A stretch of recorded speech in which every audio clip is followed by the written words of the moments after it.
তো টপিকটা একটু খেয়াল করি আমরা, যে পথে সম্ভব বা পসিবল উম্মার পুনর্গঠন। উম্মাহ বলতে আমরা কি বুঝি?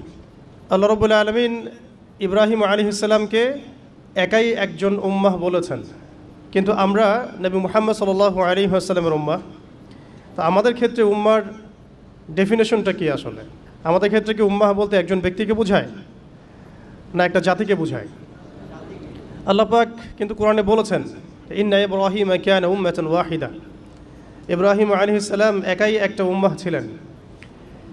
এটা আমরা সিরাতের আদলে দেখি যে নবী মুহাম্মদ সাল্লাল্লাহু আলাইহি ওয়াসাল্লাম, সাহাবায়ে কেরাম রাদিয়াল্লাহু আনহুম আজমাইন, তারা সকলে একসাথে মিলে একটা জাতি গঠন করেছিলেন, যে জাতিটা আস্তে আস্তে পুরো বিশ্বকে নেতৃত্ব দিয়েছে এবং সেই মক্কা থেকে শুরু করে মদিনা হয়ে পুনরায় মক্কা বিজয়ের মধ্য দিয়ে পরবর্তী প্রায় 1200 থেকে 1250 বছর এই উম্মাহ বিশ্ব শাসন করেছে। আমাদের উম্মার ডেফিনেশনটা ব্যক্তিকেন্দ্রিক নয়। আমাদের আখেরি নবী মুহাম্মদ সাল্লাল্লাহু আলাইহি ওয়াসাল্লামের উম্মার ডেফিনেশনটা অনেক ব্যাপক। উম্মাহ বলতে তো আমাদের পুরো মুসলিম উম্মাহকে বোঝানো হয়। আমরা পুনর্গঠন চাচ্ছি কোন জায়গার? পুরো মুসলিম উম্মার, নাকি শুধু বাংলাদেশের, নাকি বাংলাদেশ সহ ভারতীয় উপমহাদেশের, নাকি মধ্যপ্রাচ্যের, না পুরো বিশ্বের? এখানে উম্মা কনসেপ্টটা অনেক অনেক ডিপ, অনেক ব্যাপক, অনেক গভীর। আর সত্যি কথা বলতে পুরো উম্মার ইসলাহ, পুরো উম্মার সংশোধন এখন ব্যক্তির উপর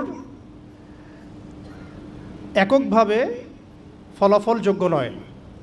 এটা পুরো উম্মা কেন্দ্রিক যেহেতু ফিকির, অতএব উম্মার প্রত্যেকটা জায়গার মানুষদেরকেই এই ফিকিরটা করতে হবে। আমরা যে দৃষ্টিকোণ থেকে কথাটা বলছি সেটা হচ্ছে আমাদের অঞ্চলে উম্মতে মুহাম্মাদির পুনর্গঠনটা কিভাবে সম্ভব। আমরা এভাবে যদি কথা বলতে চিন্তা করি যে আমি বা আমরা দায়িত্ব নিয়েছি পুরো বিশ্বের উম্মার হালত পরিবর্তন করার, এটা আমাদের উপরে যোগ্যতার চেয়ে বেশি দাবি হয়ে যাবে। এটা আমাদের পক্ষে সম্ভব না।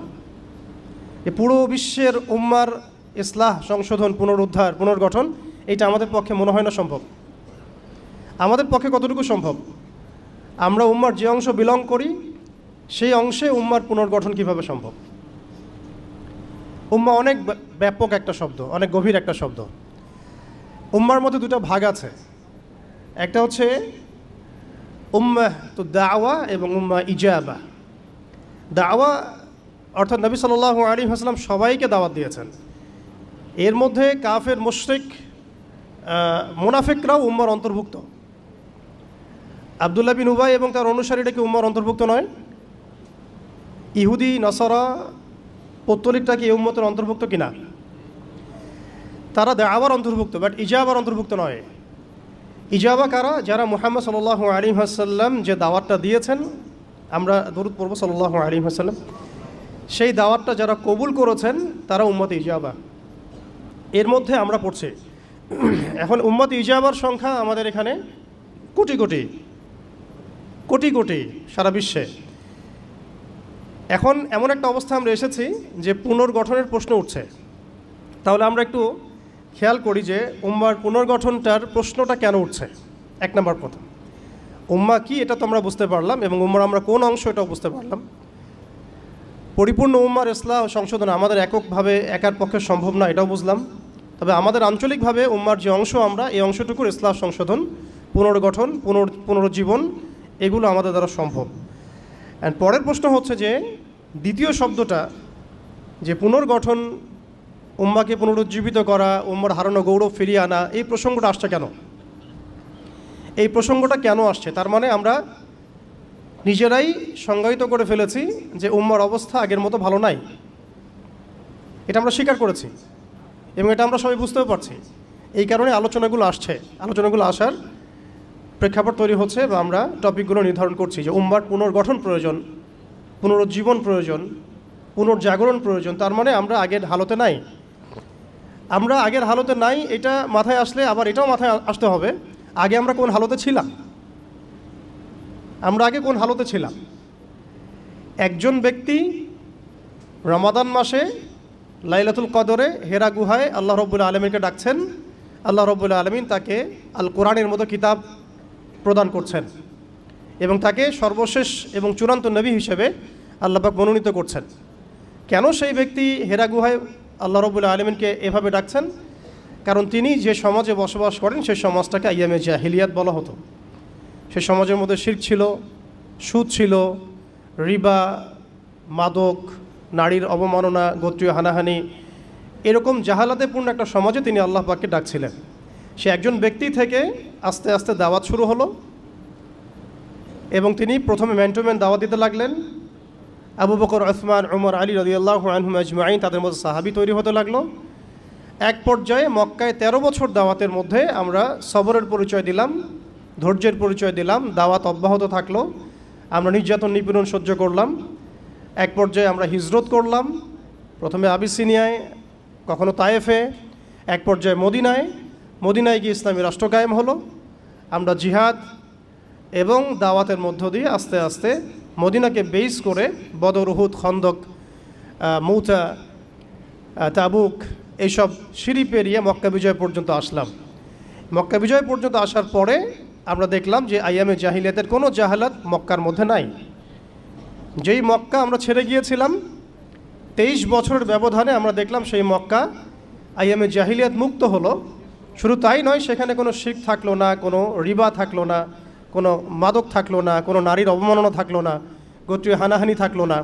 যেখানে আমরা ছিলাম মুস্তাদআফিন, দুর্বল, আমরা ছিলাম মক্কা থেকে বিতাড়িত, আমরা ছিলাম সংখ্যালঘু, সেখান থেকে আলহামদুলিল্লাহ মাত্র 23 বছরের ব্যবধানে আমরা পুরো জাজিরাতুল আরবকে শাসন করলাম। এবং সেই বেইজের উপর দাঁড়িয়ে আবু বকর, ওমর, ওসমান, আলী রাদিয়াল্লাহু আনহুম আজমাইন তারা আরও প্রায় 30 বছর ইসলামী খেলাফা বাস্তবায়ন করলেন। এমনকি তাদের বেইজের উপর দাঁড়িয়ে উমাইয়ারা শাসন করলো প্রায় 90 থেকে 95 বছর, আব্বাসীয়রা প্রায় 500 বছরের মতো। এরপরে আসলো তুর্কিরা, মাঝখানে ফাতেমিরা, আপনারা জানেন মামলুকরাও শাসন করেছে, সেলজুকরাও করেছে, অটোম্যানরাও করেছে। তো আমরা বুঝতে পারছি যে উম্মাহ এই হালতে ছিল না এখন যে হালতে আছে।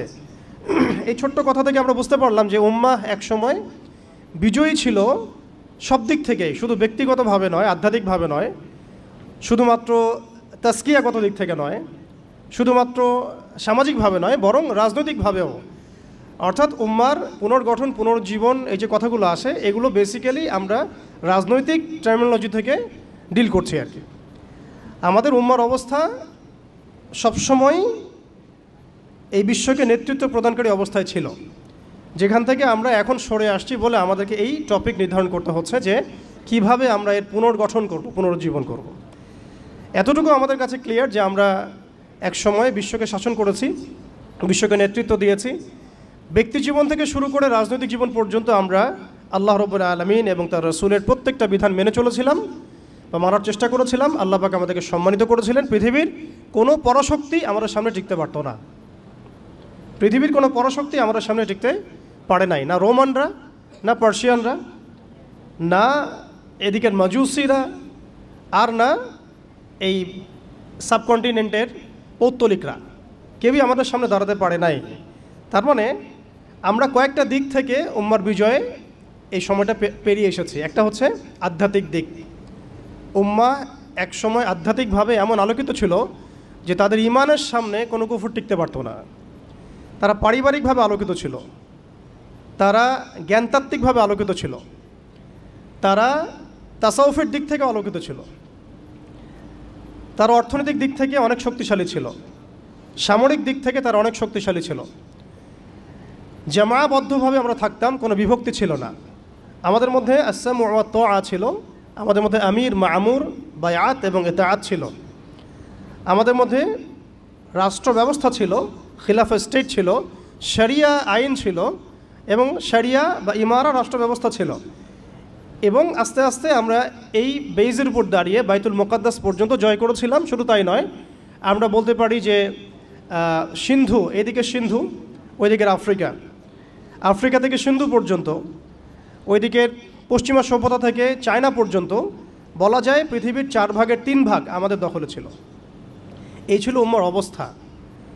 আমি বলেছিলাম টপিকটা অনেক গভীর, অনেক সময় সাপেক্ষ। আমি খুব অল্প কথায় বলার চেষ্টা করছি যে উম্মার পুনর্জাগরণ কথাটা বলতে আমরা শুধু আধ্যাত্মিক পুনর্জাগরণ বুঝি না। আধ্যাত্মিক পুনর্জাগরণ আমাদের অনেকের অনেক ভালো অবস্থা এখনও আছে, আলহামদুলিল্লাহ।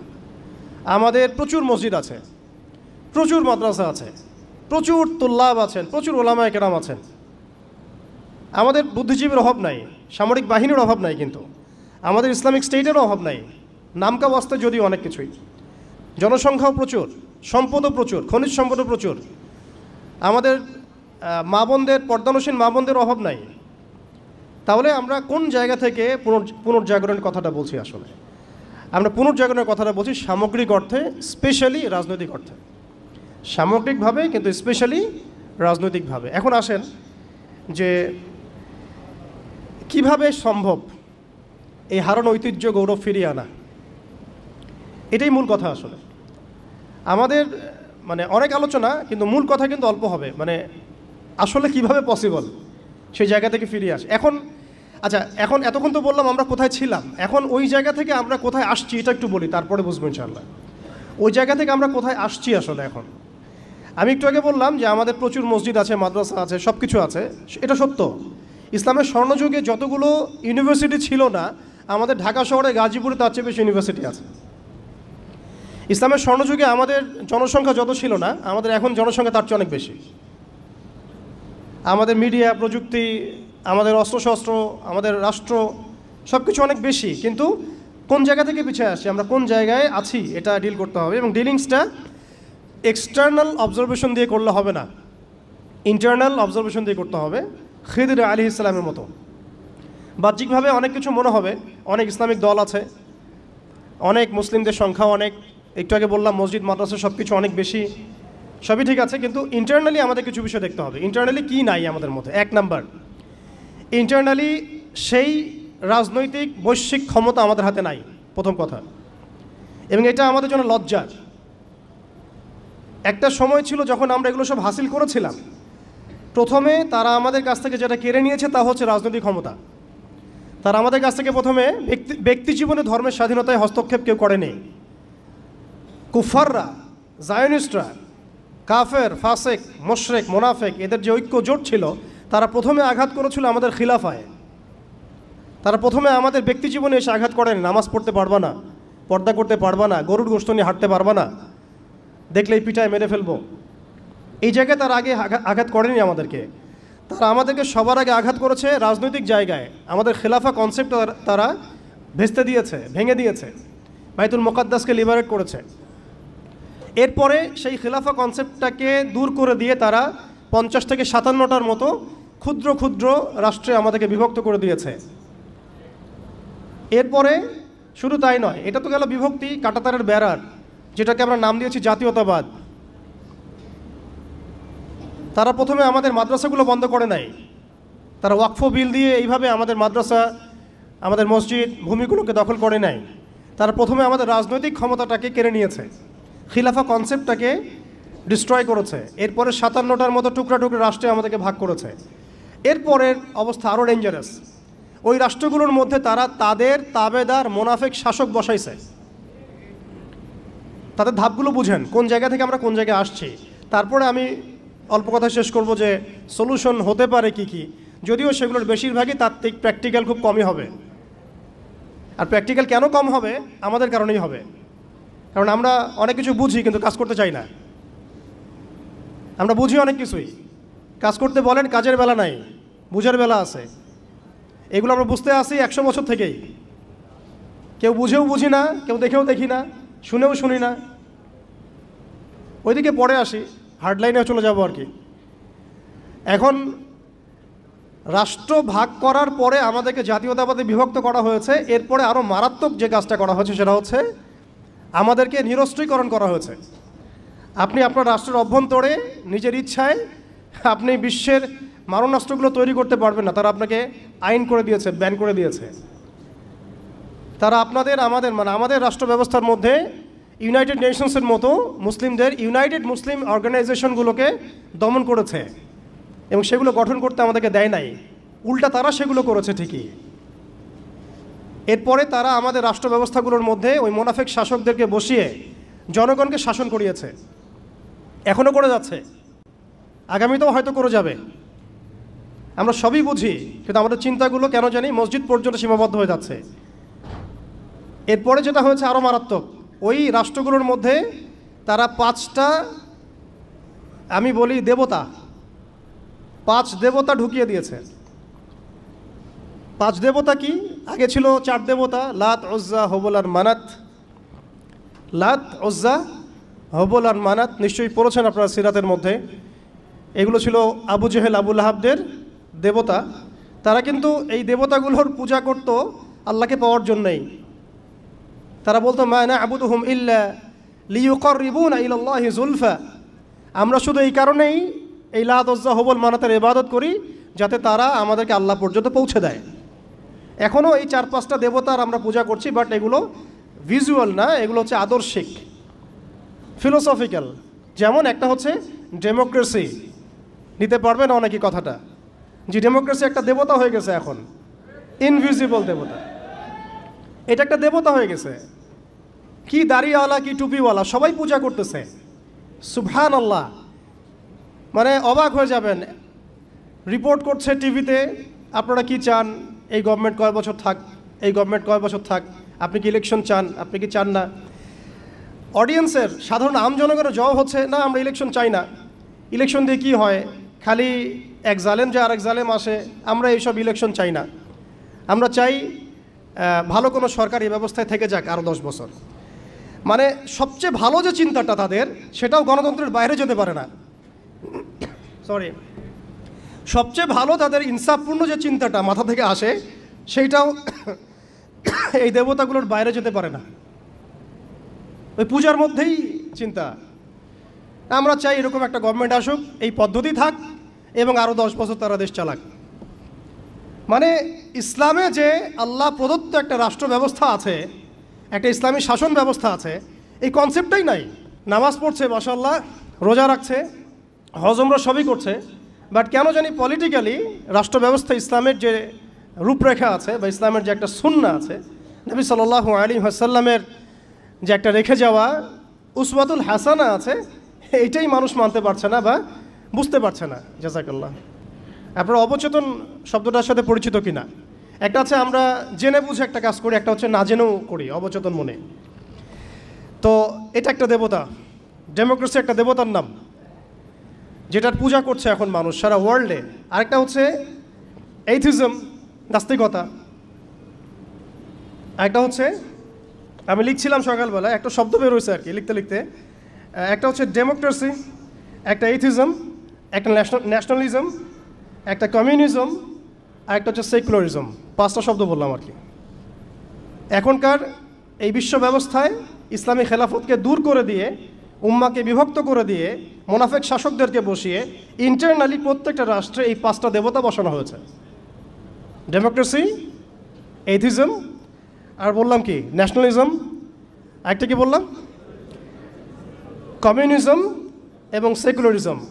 DANCS, কিছুটা ড্যান্সের মতো আর কি। আসলে এরা বিশ্বকে নাচাচ্ছেই, এরা এইসব মতবাদ দিয়ে বিশ্বকে নাচিয়ে বেড়াচ্ছে আর কি। তারা নিজেরা নাচে না এগুলোতে, বরং তারা এগুলোর মধ্য দিয়ে মুসলিমদেরকে নাচায়। যদিও এটা এক্স্যাক্টলি ড্যান্স শব্দটা হয় নাই, কাছাকাছি হয়েছে আর কি। এখানে D আছে, A আছে, N আছে, C এবং S আছে। এই 5টা দেবতার শেকড় যদি এই বিশ্ব থেকে উপড়ে ফেলা না যায়, তাহলে ইসলামী শরিয়া, ইমারা এবং খেলাফা কায়েম হবে না। এবং যখন এই বিশ্বে ইনশাআল্লাহু তাআলা আগামীতে শরিয়া, ইমারা এবং খেলাফা বাস্তবায়িত হবে, তখন এই 5টা দেবতার কোনোটাই বাকি থাকবে না ইনশাআল্লাহ। এই নাপাকিগুলো থেকে পবিত্র না হয়ে বা পবিত্রতা হাসিল না করে আপনি আমি যতই একটা গ্লাসের মধ্যে মধু ঢালি, আর আপনি দুধ ঢালেন, আর কোনো শরবত ঢালেন, ওই গ্লাসটাই নাপাক। আফসোস হচ্ছে আমরা এই নাপাকিগুলো ধরতে পারছি না অনেকেই। আল্লাহ পাক আমাদেরকে ধরার এবং বোঝার তৌফিক দান করেন। এই সিস্টেমগুলো ব্যর্থ, এই মতবাদগুলো ব্যর্থ। এই মতবাদগুলো তৈরি করা হয়েছে আমাদেরকে শাসন করার জন্যে। এই মতবাদগুলো আমাদেরকে গিলানো হয়েছে আমাদেরকে ডমিনেট করার জন্যে, আমাদেরকে পশ্চিমাদের দাস বানানোর জন্যে, জায়নিস্টদের দাস বানানোর জন্যে, IMF-এর কাছে লোনের হাত পাতার জন্যে, কোনো ডিসিশন নেওয়ার আগে, রাষ্ট্রের কোনো ডিসিশন নেওয়ার আগে ইউনাইটেড নেশনসের কাছে এই ভিক্ষার ঝুলি পেতে দেওয়ার জন্যে, আমাদের চোখের সামনে আমাদের ভাই বোনদেরকে নির্মমভাবে হত্যা করলেও আমরা টু শব্দ করতে পারবো না এই জন্যে। ইভেন আমাদের দেশের 99% মানুষও যদি শরিয়া চায়, তবুও রাষ্ট্র ব্যবস্থা এটা চাইবে না, কারণ রাষ্ট্র ব্যবস্থা এই তন্ত্রমন্ত্রগুলো দ্বারা দীক্ষিত। এর মধ্যে আরও আছে মানবরচিত সংবিধান, আরও আছে মানবরচিত বিচার ব্যবস্থা, আরও আছে আল্লাহর হালালকে হারাম করে ফেলা, আল্লাহর হারামকে হালাল করে নেওয়া। পুরো একটা তাগুতি এবং কুফরি সিস্টেম আমাদেরকে দেওয়া হয়েছে। কোন জায়গা থেকে? খেলাফা অ্যাবলিশ করার পর থেকে। আমরা কোথায় ছিলাম এটা আমাদেরকে বুঝতে হবে, এখনকার প্রবলেম কি সেটাও বুঝতে হবে, ক্রাইসিসগুলো, তারপরে আসতে হবে সলিউশন কোথায়। এগুলো ক্রাইসিস। তারপরে ডেমোক্রেসি দিয়ে কি করা হচ্ছে এটা আপনারা অনেকে জানেন, কিন্তু অনেকে আবার বুঝেনও না। এটা দিয়ে আল্লাহর হালালকে হারাম করা যায়, আল্লাহর হারামকে হালাল করা যায়। এটা দিয়ে আল্লাহর জমিনে মানুষের শাসন কায়েম করা যায়। এটার ধোয়া তুলে যে কোনো মুসলিম কান্ট্রি আক্রমণ করা যায়। আরব বসন্তের ধোয়া তুলে কি করা হয়েছে আমরা দেখি নাই? আমরা দেখেছি। এগুলো দিয়ে আমাদেরকে জাতিসংঘের দাস বানানো হয়েছে, জাতিসংঘের দাস বানানো হয়েছে। সিম্পল, জাতিসংঘ ফাংশন করা হয়েছিল যাতে যাতে পশ্চিমারা, স্পেশালি জায়নিস্টরা বাইতুল মুকাদ্দাসকে লিবারেট করতে পারে, এবং তারা সেটা করেছেও। এখন এটার এক্সিস্টেন্স কেন আছে? কারণ তারা এখন পর্যন্ত মালহামা লঞ্চ করে নাই, তারা এর মধ্য দিয়ে মালহামা লঞ্চ করবে ইনশাআল্লাহ, দেখে নিয়েন। এটা কেন করা হয়েছে, রাখা হয়েছে এই কারণে, যাতে প্রত্যেকটা মুসলিম কান্ট্রি ধরে ধরে একেবারে রক্তের নদী বা সমুদ্র বইয়ে দেওয়া যায়, কিন্তু আমরা কোনো ডিসিশন নেওয়ার আগে ওর দিকে তাকিয়ে থাকব। আমাদের বাড়ির পাশেও যদি কাল আপনি দেখেন মুসলিমদেরকে জবাই করা হচ্ছে, যেটা শুরু হয়ে গেছে অলরেডি, আপনি এখন প্রতিবাদ করার জন্য জাতিসংঘের মুখোপেক্ষী। ইভেন আমরা দেখলাম প্যালেস্টাইনের পক্ষে কথা বলার জন্যও নাকি মানুষ এখন জাতিসংঘের কাছে দ্বারস্থ হচ্ছে। কি হাস্যকর বিষয়! যারা এই সমস্ত সমস্যার মূল কেন্দ্র, তাদের কাছে আমরা সাহায্যের হাত পাচ্ছি। অথচ আমরা নামাজে বলছি ইয়াকা না'বুদু ওয়া ইয়াকা নাস্তাঈন, আল্লাহ আমরা শুধু তোমারই ইবাদত করি, তোমার কাছেই সাহায্য চাই। অথচ পলিটিক্যালি আমরা আল্লাহর সাহায্য নিতে যাচ্ছি না। আল্লাহর সাহায্য তো আল্লাহর আইন, আল্লাহর বিধান, শরিয়া, ইমারা এবং খেলাফা। অনেক কথা ভাই, কথা বলতে গেলে রাত শেষ হয়ে যাবে আর কি আজকে। এখন আপনাদের ধৈর্য যদি ঘটাবো না। এখন কথা হচ্ছে, এই একটা তন্ত্র আমাদেরকে এমনভাবে নেক্সট স্রোতে ধোঁকা খাওয়াচ্ছে যে এই তন্ত্রের বেড়াজালে যারাই পড়েছে তারাই কখনো আর খিলাফা কনসেপ্টের দিকে আসতে পারে নাই, কখনো পসিবল হয় নাই। যত দাড়ি টুপি নিয়ে গিয়েছেন কখনো পসিবল হয় নাই। এটা প্রমাণিত, এটা বিগত 100 বছরের হিস্ট্রি থেকে প্রমাণিত। এইটা দিয়ে মন্দের ভালো কিছু প্রতিবাদ করা যেতে পারে, কিন্তু ওই প্রতিবাদে পশ্চিমাদের কিছু যায় আসে না। আপনি 1 কোটি মানুষকে দিয়ে মার্চ ফর গাজা করেন, কিচ্ছু যায় আসে না, ওদের কিচ্ছু যায় আসে না। অনেস্টলি স্পিকিং, ওদের জুলুমের চামড়া এত মোটা যে ওরা একটা হলের মধ্যে বসে থাকা 1000টা শিশু, একটা স্কুলে পড়তে যাওয়া 1000টা বাচ্চা, একটা হাসপাতালে চিকিৎসা নিতে যাওয়া 1000টা বাচ্চাকে একটা বোমে মিসাইল উড়াই দিবে, কিচ্ছু যায় আসে না ওদের। এরা ফেরাউন এই যুগের, এরা নমরুদ, এরা এই যুগের হামান, কারুন, ফেরাউন।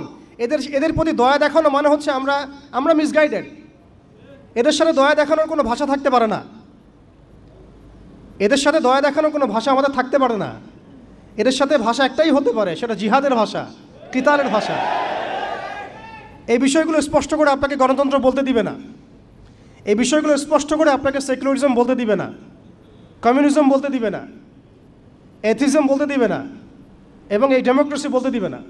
তাহলে এই তন্ত্রমন্ত্রগুলো দেওয়া হয়েছে আমাদেরকে তাদের দাস বানানোর জন্যে, তাদেরকে আমাদের অধীনে আনার জন্য নয়।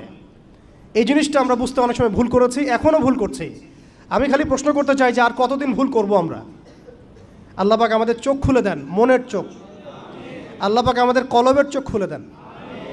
আপনি 20টা আসন পাইতে পারেন হাইয়েস্ট, 5টা আসন পাইতে পারেন হাইয়েস্ট, ওখানেও আপনি দাস হয়ে থাকবেন। আপনি 20টা আসন নিয়ে পার্লামেন্টে দাস হয়ে থাকবেন। 20টা আসন নিয়ে আপনি বলতে পারবেন না যে এটা হালাল, এটা হারাম, এটা জায়েজ, এটা না জায়েজ, এটা করতে হবে, এটা করতে হবে না। আর যদি আপনি বলেনও, আপনার কথা কেউ শুনবেও না, কারণ মেজরিটি শুড বি গ্রান্টেড। তাদের মূল নীতি হচ্ছে এটা, সংখ্যাগরিষ্ঠ মানুষ যা বলবে তাই হক। আগামীকাল সংখ্যাগরিষ্ঠ মানুষ বাংলাদেশে বলবে নাউযুবিল্লাহি মিন যালিক, যে এই বিবাহিত ধর্ষণের বিচার করা হোক, নাউযুবিল্লাহ, আর ওই পতিতালয়ে গিয়ে সময় কাটানো, নাউযুবিল্লাহি মিন যালিক, এটাকে প্রমোট করা হোক, শ্রমিকের অধিকার দেওয়া হোক। আগামীকাল মানুষ বলবে এলজিবিটির লাইসেন্স দেওয়া হোক। আগামীকাল মানুষ বলবে ট্রান্সজেন্ডারকে বাধ্যতামূলক করা হোক, আইন করা হোক। আপনি 20টা আসন নিয়ে কিচ্ছু করতে পারবেন না, বিকজ এই সিস্টেমটা দাঁড়িয়ে আছে এমন একটা বালির ঢিবির উপরে, যার উপরে কোনো ঘোড়া দাঁড়াতে পারে না। এই সিস্টেমটা দাঁড়িয়ে আছে এমন একটা ভঙ্গুর মাটির উপরে, যার উপরে আপনি কোনো প্রাসাদ নির্মাণ করা সম্ভব নয়। মাটিটাই তো ভঙ্গুর। তো এই আদর্শিক এই মতবাদগুলো দিয়ে তারা আমাদের খিলাফাটাকে ডিস্ট্রয় করে দিয়েছিল। আজকে থেকে 100 বছর হয়ে গেছে। আজকে 100 বছর পরে এসে আমি এগুলো নিয়ে কথা বলছি, আমরা এগুলো নিয়ে কথা বলছি। তো মাশাআল্লাহ, এটা ভালো। আমি এই ব্যাপারে আশাবাদী যে মাশাআল্লাহ বাংলাদেশের তরুণ প্রজন্ম এখন বুঝতে শিখছে, আলহামদুলিল্লাহ। এবং আমরা যদি এভাবে দাওয়াতের মেহনত অব্যাহত রাখতে পারি, ইনশাআল্লাহ তাআলা অন্যদের 20 বছর লাগলে আমাদের 2 বছর লাগবে ইনশাআল্লাহ।